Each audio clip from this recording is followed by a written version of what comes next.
ensures that the corporates are serious about CSR from the beginning of the fiscal year rather than at a later stage of the year. Looking at sometime in the last the quarter of the year, where you scamper for the funds and saying that, you know what, I am running short of the NGOs to ensure the money is received at the right time. There are KPIs that are agreed, investing a little more on capacity building, building towards the second and third level of leadership team. The journey is purely from a compliance, impact-driven to much more larger umbrella called ESG. Technology is a key enabler here to bring in required investment to build collaborations. Hello everyone, welcome back to Impact Insights with Tavishi, talk show about causes and effects.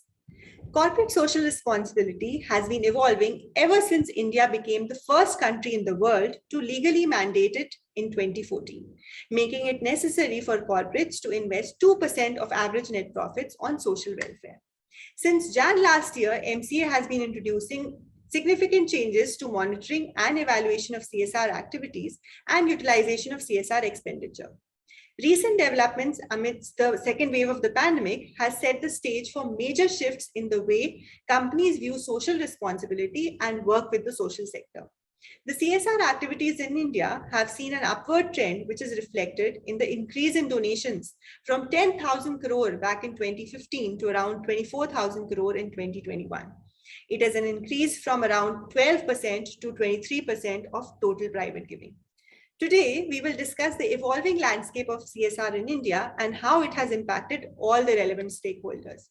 To throw light on the same, we have with us Mr.Nirbhay Lumde, a seasoned sustainability and CSR professional with 2 decades of experience working with corporates, non-profits, and governments in achieving sustainable development goals. An IT professional, he worked at grassroots level with Azim Premji Foundation for 7 years before joining Intel. Post that, he has been part of companies like Landmark Group, Fidelity Investments, and now CGI, one of the largest IT and business consulting firms in the world.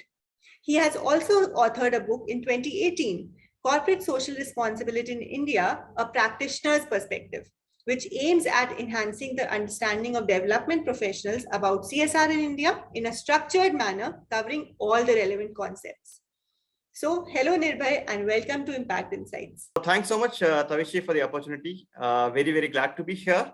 My heart always has been the grassroots worker, and today being part of corporates driving large-scale impact-driven programs, be it CSR or larger the ESG landscape.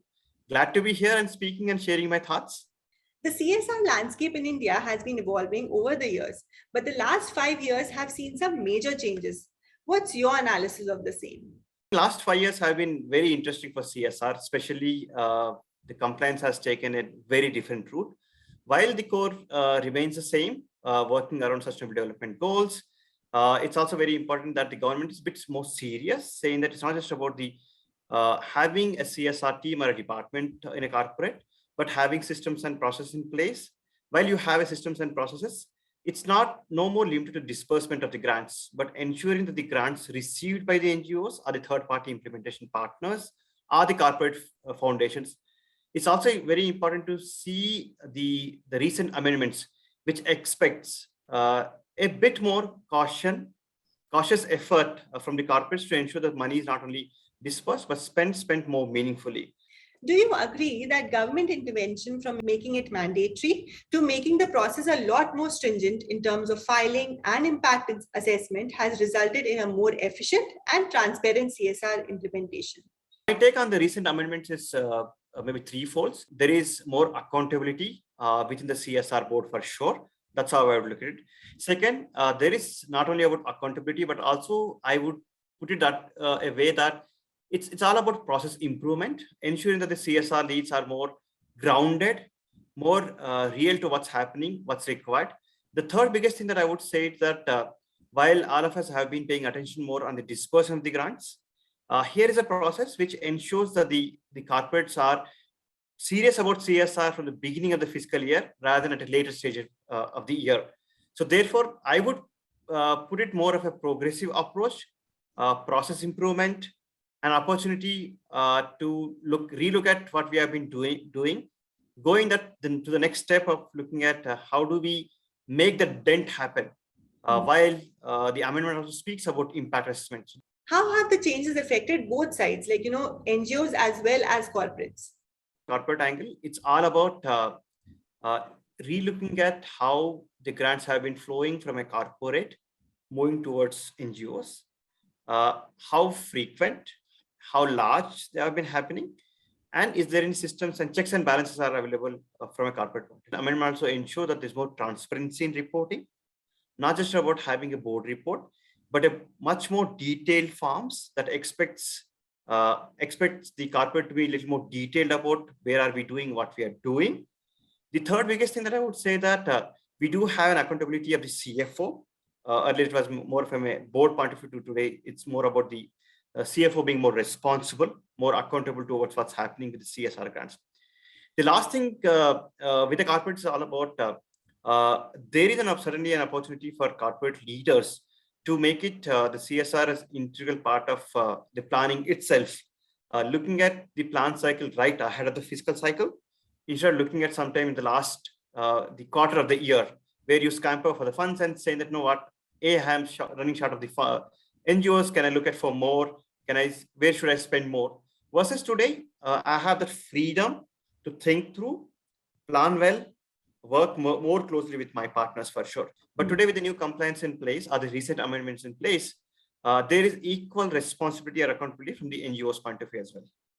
Not only ensuring that the monies are received right in the beginning of the fiscal year, the NGO partners have to work very closely with the CFO. So therefore, there is an accountability, transparency with corporate to NGO for sure.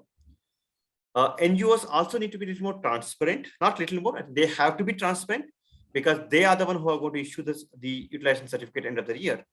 So really need to enhance their efficiency, more from not just absorbing the money that they have received, but also capacities as a leadership at their level, at managerial capacity to ensure the money is received at right time. There are KPIs that are agreed and there is a plan of action in place. Are there any plan A, plan B in place in case the money is not spent fully? If money is fully spent, are the reporting structure in place? If the money is fully spent, are we really confident over the years we are able to create or build that impact assessment come in place and show that impact to the corporate? The third biggest thing is, I think, an opportunity to learn and grow together with the corporate. What is the importance of CSR as a catalyst in building an inclusive and balanced society? There is enough and more money that's available for good work that's carried by the NGOs. Second, the biggest thing that has happened is lots of professionalization has happened at the NGO side. There are NGOs right now, not just about having founder driven, but the NGOs also spending on investing a little more on capacity building, building towards the second and third level of leadership team, which would have not happened otherwise. The third thing is there is a large amount of technology adoption that has happened with the CSR coming in. The other part that has really happened was the CSR not only opened the opportunities for pure CSR grants from a compliance point of view, also open doors for grants which are otherwise philanthropic in nature, our corporate foundations, our family foundations, which otherwise were very silent and they were doing the work that was kind of unknown, not known for many. And today, I guess there's a lot of aggressiveness among them to take to the next level. The last 2 years, the pandemic itself, there are no second thoughts about when I speak about corporate, the kind of corporates that have really come forward and supported government. While we may not be able to supplement in terms of the kind of government has the wherewithal in terms of system support, I think we really leveraged what was required. Governments came forward in terms of what their requirements there.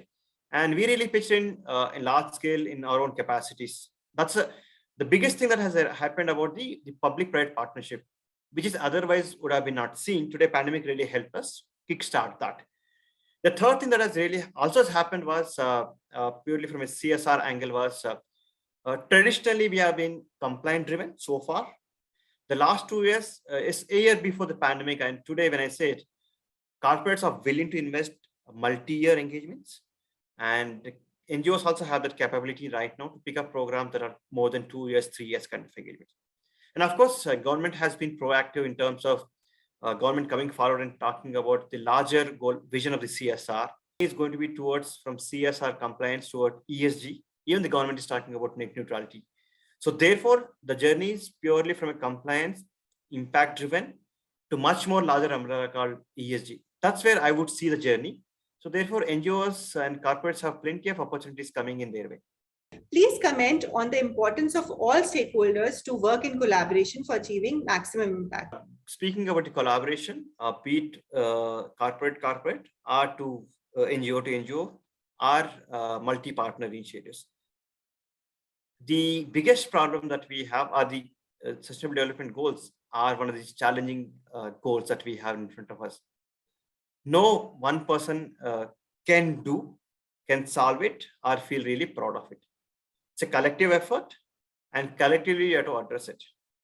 It's a generation of effort that's required to really address some of these things. So therefore, collaboration is key for sure. And of course, when I speak about collaborations, it's about 3 levels that I speak about collaboration. One for sure, government has already brought in the form of compliance, the collaboration itself, where government is expecting in the form of compliance to put in required money, to pump in money towards sustainable development goals. Therefore, I would say government has really played its own role. Second, government also playing a key role, while some may argue it could be a regimentation approach, but I would say it's more of a progressive approach to being more transparent in approach, how the monies are going to get utilized. The last part of it, collaboration, while I say key, it's slightly challenging. It's not that easy, given that each corporate has its own vision of where they want to or address the community challenges. So paying attention to their own vision, keeping their own priorities, keeping their own larger goals.